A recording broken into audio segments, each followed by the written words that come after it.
Zen Metaphors. Birds and sky. Fish and water.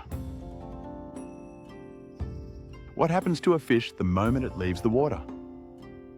What happens to a bird the moment it leaves the air? There's no slow fade out, no time to write a farewell letter. Life just stops.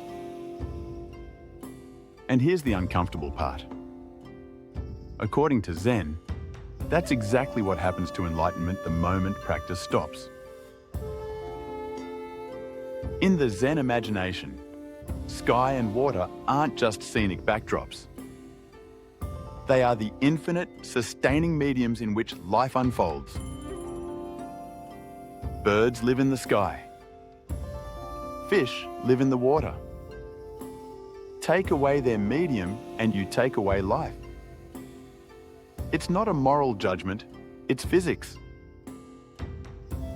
In this metaphor, sky and water stand for Zen practice, and birds and fish represent us, human beings.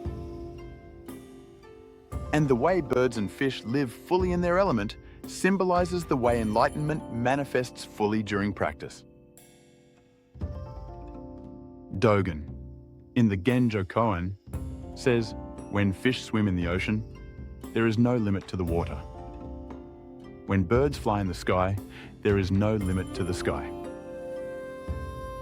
Yet neither fish nor birds have ever left their element and lived. That's not just a poetic image. It's a dismantling of the entire someday model of spiritual life. A fish doesn't spend its days thinking, one day, I'll really find what it means to live.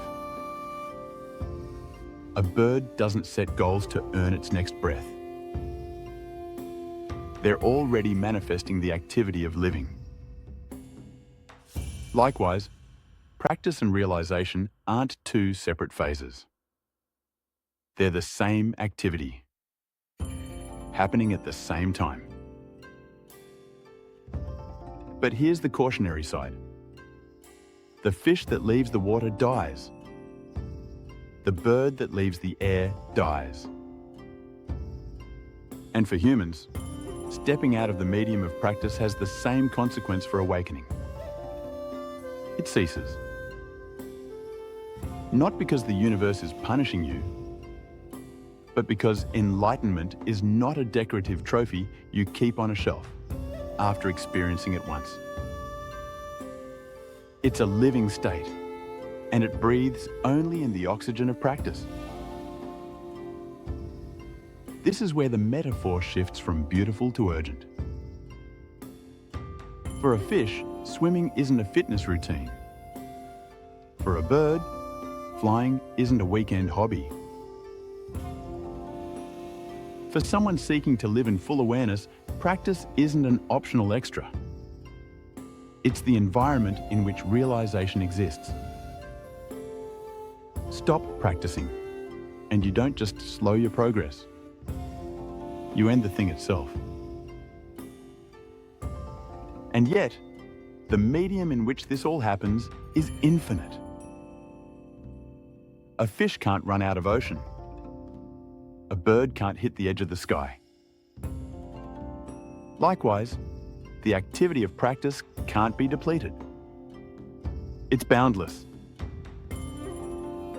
That means enlightenment isn't a one-time prize. It's a continual unfolding, sustained by the same medium that makes it possible in the first place. Where there is sky and water, there is life. Where there is practice, there is enlightenment. Abandon the medium, and both life and enlightenment naturally cease. The lesson is both a promise and a warning. To live awakened, to remain where awakening manifests. Practice.